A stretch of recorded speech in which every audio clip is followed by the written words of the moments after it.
Hi guys, magandang araw sa ating lahat. Welcome ulit guys sa ating YouTube channel at saka sa Facebook page. May konting video tayo ngayong araw. So, ang re-repairin natin ngayon guys, isang keyboard na Effortec. Mabilisan lang ito mga kalikot.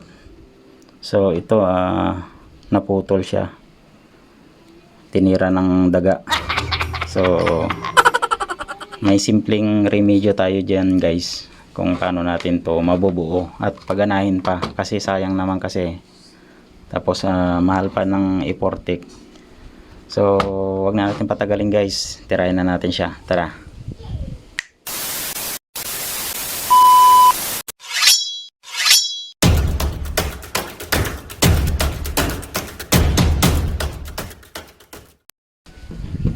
Ayan, bali puputulin na natin yung namamagitan sa kanila. What the fuck?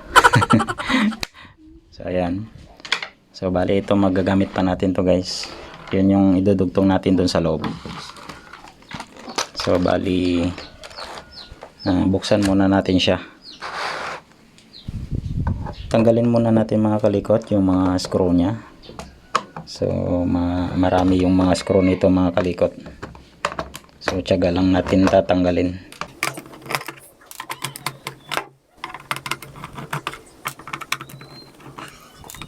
So ayan, bali natanggal na natin yung mga screw nya mga kalikot.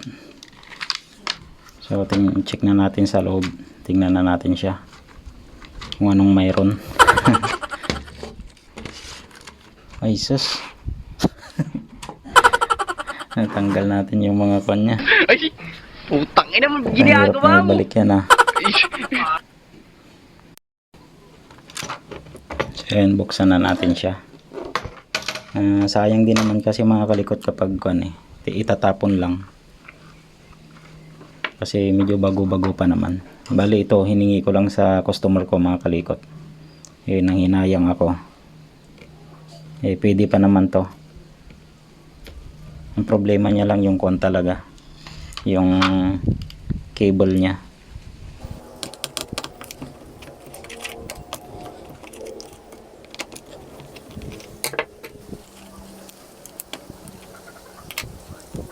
So kung paano natin siya tinanggal mga kalikot, ganun din natin ibalik para hindi masira. So tandaan nyo lang yung kung paano nyo siya tinanggal.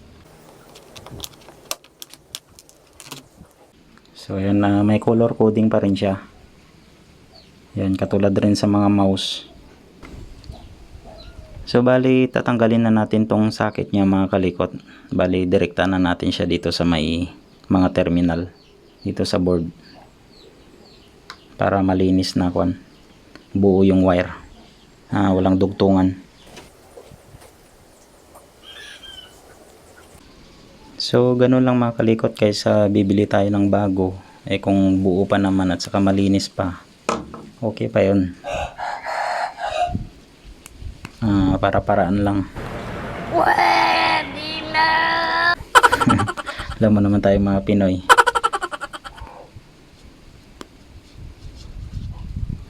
Kung baga may pera sa basura. Okay. Yan, kung ano yung color coding dito mga kalikot, doon din natin siya ilalagay. Pero dito na natin siya itatap sa likod. So bali ito tatanggalin na lang natin. Bali kailangan lang natin ng panghinang mga kalikot or soldering iron. So i-plug na natin siya para tanggalin natin tong socket ng terminal niya. Tapos ididirekta na lang natin dito sa loob. Tapos kailangan din natin ng soldering pump para matanggal yung pagkahinang niya dito sa board, para mas mabilis natin siya matanggal mga kalikot. Pero pwede rin mga kalikot kung gusto nyo. Sa akin kasi gusto ko malinis. Gusto ko talaga tanggalin to para dito ko isosok-sok. Pero kung gusto nyo naman, kung tinatamad kayo, pwede nyong katingin dito. Bali idadrop nyo na lang dito sa my board. Pwede naman yun mga kalikot. Pero sa akin kasi gusto ko malinis. So gusto kong tanggalin to. Dito ko siya ilulusot. Tapos lalabas na siya dito para mas malinis tignan. Pero nasa sa inyo yan, diskarte nyo naman yan. Pero may ginawa kasi ako dati, pinutol ko na lang dito, nag-drop na lang ako dito. May kunting bukol lang siya. Pero okay naman, kaya naman kapag nilagay dun sa may casing na.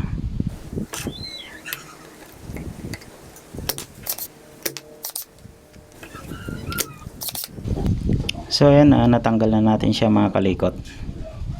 So wag lang natin ihiwalay itong color coding niya kasi yun yung pagbasihan natin mamaya pag binalik natin yung wire. Pag mga original na Iportek mga kalikot, makakapal yung mga wire niya. Kaya ito yung kagandahan talaga sa akin kapag medyo branded siya. Matagal masira kasi pag yung original na Iportek. So bali sundan lang natin yung color coding nito mga kalikot. Kung anong kulay niya dito, ganun din nilalagay natin dito sa may board. So katulad yan, red yung nasa side. So red rin yung ilalagay natin. So ganyan. Tapos hinang na natin siya. So ayan, nalagay na natin siya mga kalikot.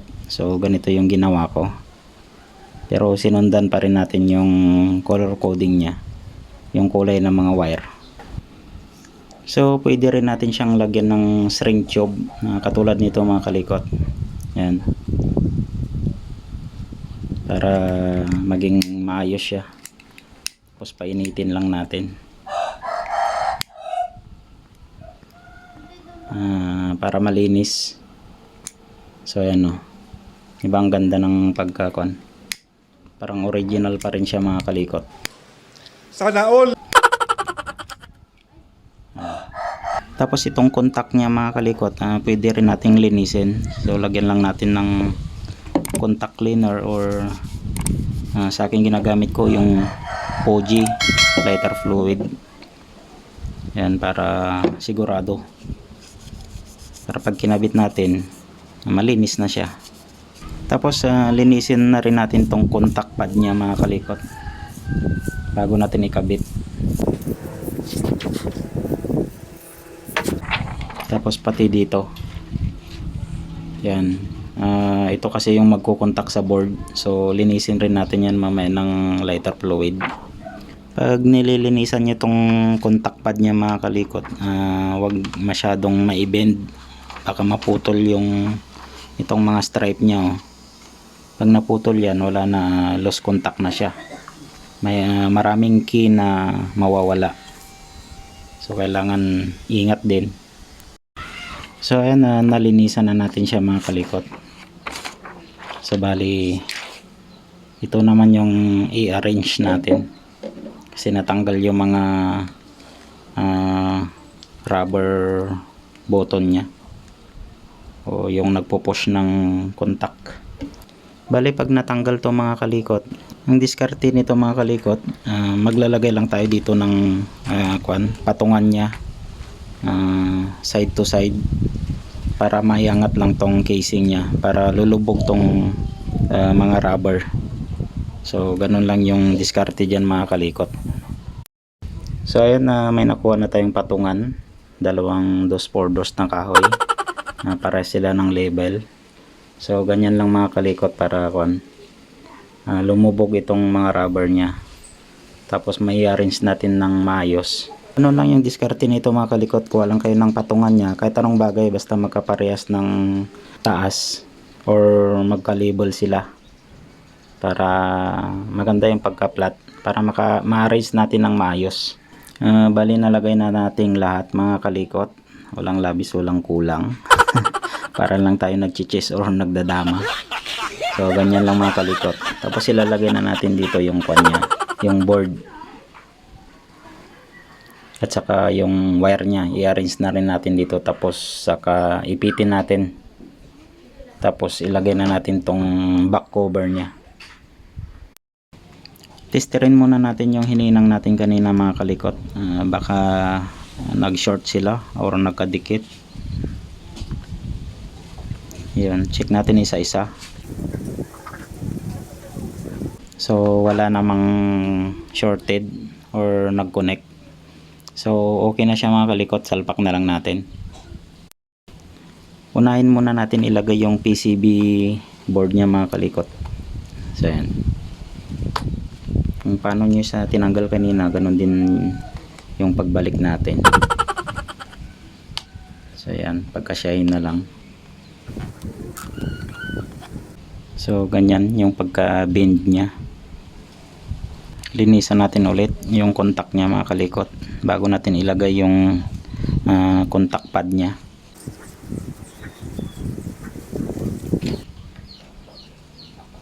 So lalagay na natin tong contact pad niya mga kalikot.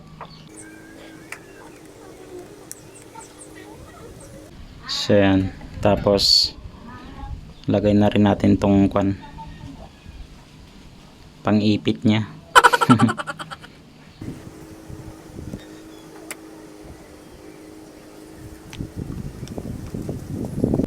Tapos screw na natin siya mga kalikot. Lagay lang natin yung mga screw niya mga kalikot. Yan. Pag na-arrange natin lahat.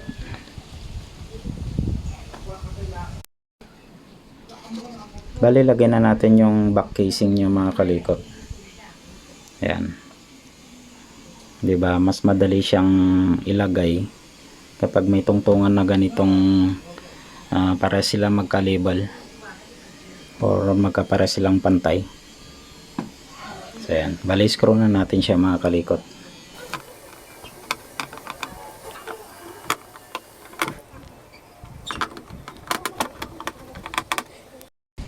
Ayan, na-screw na natin lahat mga kalikot.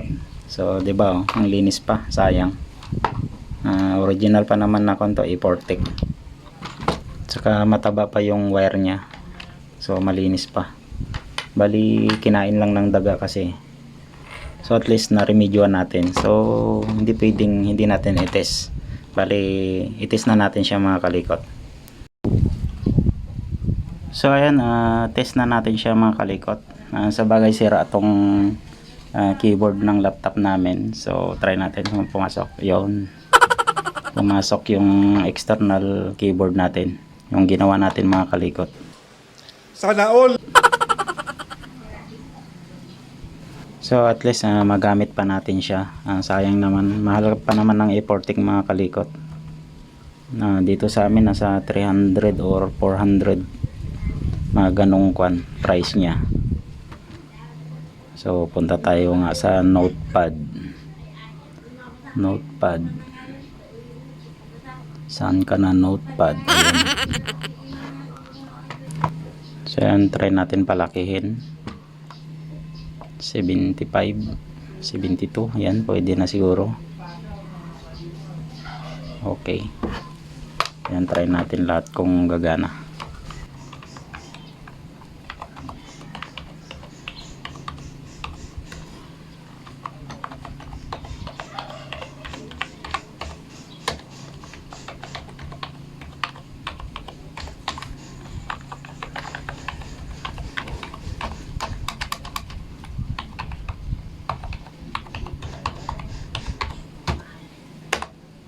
So, 'di ba? Gumana pa siya. Sayang. Kapag bumili tayo ng ibang ibang keyboard, sayang lang. Try natin yung numbers niya dito sa side. So okay siya.